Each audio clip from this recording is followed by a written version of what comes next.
no matter as such. All matter originates and exists only by virtue of a force which brings the particle of an atom to vibration and holds this most minute solar system of the atom together. We must assume behind this force the existence of a conscious and intelligent mind. This mind is the matrix of all matter. The film you're about to see has no characters, it has no people. It is a film to describe to you and explain visually the effect of cymatic frequencies on texture, structure, water, oil. Sound is the factor which holds it together. Sound is the basis of form and shape. In the beginning was the Word, and the Word was God. Please watch carefully.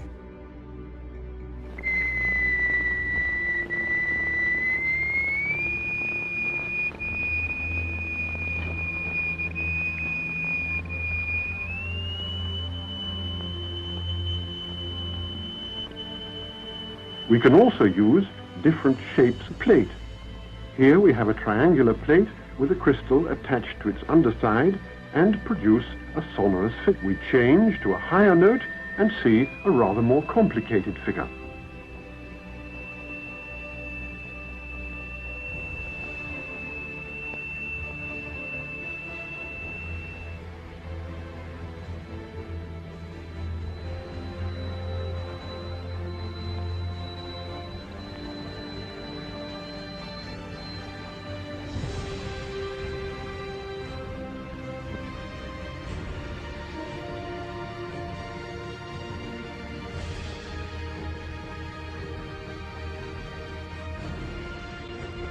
We use sand and lycopodium. The lycopodium moves to the center of the fields and takes up circular shapes. The sand forms the lines. Each material has its own special way of behaving.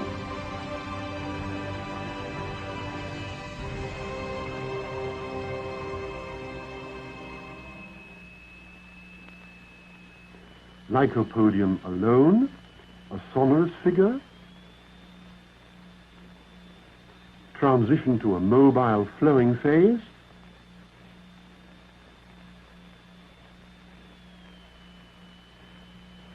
and back again to the figure.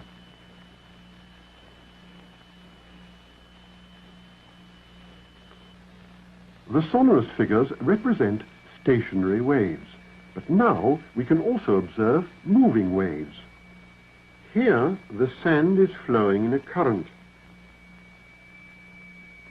What is it that drives the rotational effect in our galaxies? What is it that drives the rotation of the planets? What is it that drives and impacts the rotation of Earth? In vibrating glycerin, we see continuous waves which form the queerest figures.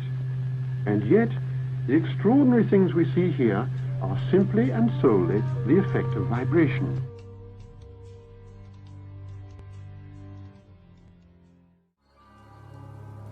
La méthode est très simple.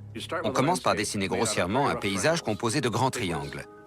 Ensuite, on divise chaque triangle en 4 triangles plus petits et on répète l'opération. La répétition à l'infini, qu'on appelle en mathématiques itération, est l'une des clés de la géométrie fractale. Mandelbrot, lui, a dit « L'important, ce n'est pas la figure qu'on voit, mais sa structure. » En l'occurrence, le processus itératif à l'infini. Et c'est d'ailleurs l'une des caractéristiques déterminantes des fractales, l'autosimilarité.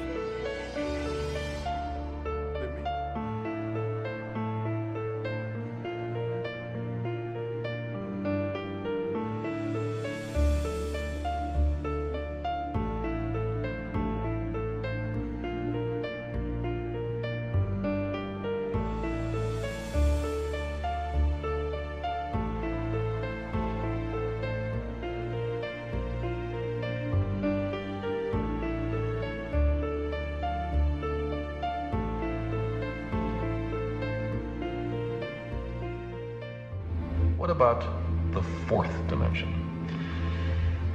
Now, to approach that, let's consider a cube. We can imagine a cube in the following way. You take a line segment and move it at right angles to itself in equal length. That makes a square. Move that square in equal length at right angles to itself, and you have a cube. Now, this cube, we understand, casts a shadow. And that shadow we recognize.